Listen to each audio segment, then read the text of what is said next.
ஜாஃபர் சாதிக்குடன் தொடர்பில் இருந்தது குறித்து விளக்கம் கேட்டால் அவதூறு வழக்கு தொடர்கின்றனர் என முன்னாள் அமைச்சர் ஜெயக்குமார் தெரிவித்துள்ளார்.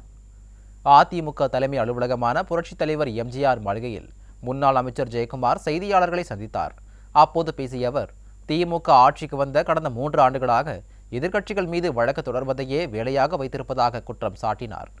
போதைப்பொருள் கடத்தல் மன்னன் ஜாஃபர் சாதிக்குடன் முதலமைச்சர், விளையாட்டுத்துறை அமைச்சர், தமிழக காவல்துறை தலைவர் ஆகியோர் நெருக்கமாக புகைப்படம் எடுத்துள்ளதாகவும், இது குறித்து விளக்கம் அளிக்குமாறு எதிர்க்கட்சித் தலைவர் தொடர்ந்து வலியுறுத்தியும் விளக்கம் அளிக்காமல் அவதூறு வழக்கு போட்டுக் கொண்டிருக்கிறார்கள் என தெரிவித்தார். எத்தனை வழக்கு போட்டாலும் சரி, அதை எதிர்கொண்டு சந்திப்பதற்கு நாங்கள் தயாராக இருக்கின்றோம். ஏன்னா அதை பற்றி எங்களுக்கு சிறிது கவலை இல்லை. உள்ளங்கை நெல்லிக்கனி போல் இன்றைக்கு உலகத்திற்கே தெரிந்த ஒரு விஷயம்.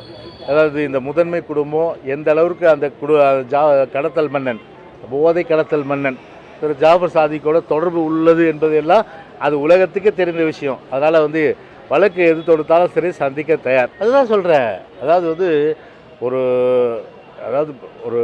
விளக்கம் மடியில் கிணறு இல்லைன்னா தாராளமாக விளக்கம் கொடுத்துருவாங்க. மடியில் கிணறு இருக்கும்போது எப்படி விளக்கம் கொடுக்க முடியும்? அதனால் இந்த விளக்கெண்ணெய்களுக்கு விளக்கம் கொடுக்க முடியல.